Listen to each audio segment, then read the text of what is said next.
धनगरांना आदिवासींमधून आरक्षण देऊ नये म्हणून आता मुख्यमंत्री त्याच्यात इंटरेस्टेड दिसतात.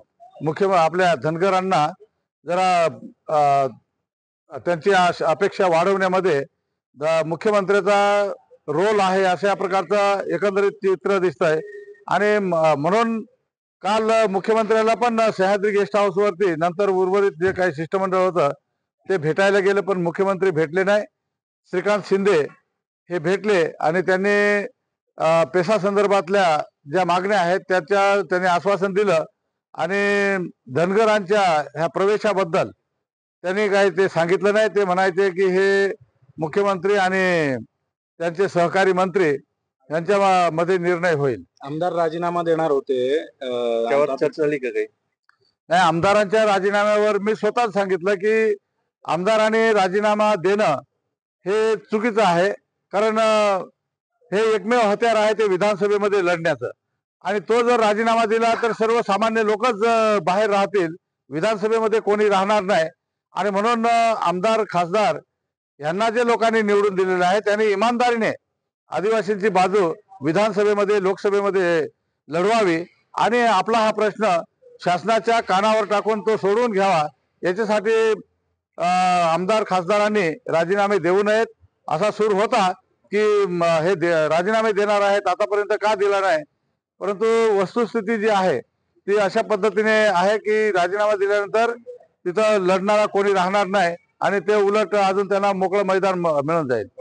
मुख्यतः म्हणजे जे आजीमादी आमदार आणि खासदार यांना एकत्र करण्याचा प्रयत्न केला होता, त्यात माजी आमदार मधुकरराव पिचड आणि विजयकुमार गावित, त्याचबरोबर हे सगळं जे काही अरेंज करण्याचा प्रयत्न केला ते आपल्या महाराष्ट्र विधानसभेचे उपाध्यक्ष झिरवाळ साहेब आणि जवळजवळ 17-18 आमदार होते. आणि हे जे काही एकंदरीत 17 संवर्गाचा पेसा भरतीचा जो काही तिढा आहे ते सोडवण्याच्यासाठी त्याच्यावरती भरपूर मोठी चर्चा झाली. आणि त्यानंतर हा कसा सोडवायचा त्याच्याबद्दल कोर्टाची लढाई तर लढायचीच, परंतु रस्त्यावर सुद्धा आपण उतरलं पाहिजे अशा प्रकारचा एकंदरीत निर्णय झाला. त्याचबरोबर हा प्रश्न सुटतो न सुटतो तोपर्यंत धनगरांचा आरक्षणाच्या आपल्या धनगरांना आदिवासीमध्ये समाविष्ट करावे अशा प्रकारची मागणी धनगरांकडून मुख्यमंत्र्याकडे गेली.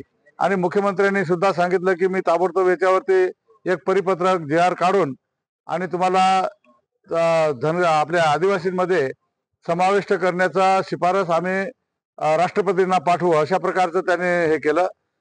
आणि म्हणून म्हणजे संबंध महाराष्ट्रातील आदिवासी ह्या गोष्टीवरती खूप नाराज आहे आणि फार त्यांच्यामध्ये असंतोष पण आहे की अशा प्रकारे आपले प्रश्न तर सुटतच नाही, परत आपल्यावरती वेगवेगळ्या प्रकारे नवीन नवीन संकट आणण्याचा प्रयत्न सरकारमार्फत केला जातोय.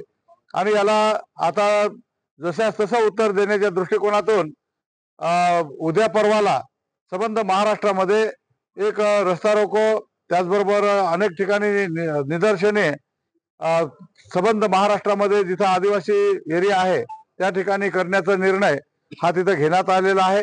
आणि आम्हाला वाटतंय की सरकारने याच्यावरती ताबडतोबीने लक्ष घालावं, अन्यथा संबंध महाराष्ट्रामध्ये आदिवासींच्या ज्या ज्या ठिकाणी मोठी संख्या आहे त्या ठिकाणी आदिवासी लढा उभा करेल अशा प्रकारचं एकंदरीत चित्र दिसतंय.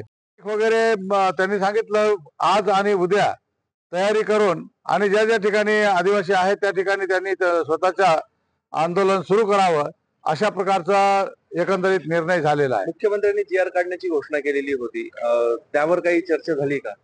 JR काढण्याची घोषणा केली. आदिवासींच्या वतीने म्हणजे आदिवासी विभागाच्या वतीने एक चुकीचा JR म्हणजे खोटा JR हा प्रसारित झालेला आहे. विजयकुमार गावित यांनी पण सांगितलं की असा JR कधी काढलेला नाही, परंतु तो व्हायरल झालेला आहे आणि त्याचा गैरफायदा लोकांमध्ये म्हणजे पाठवून धनगर समाज घेण्याचा प्रयत्न करतोय.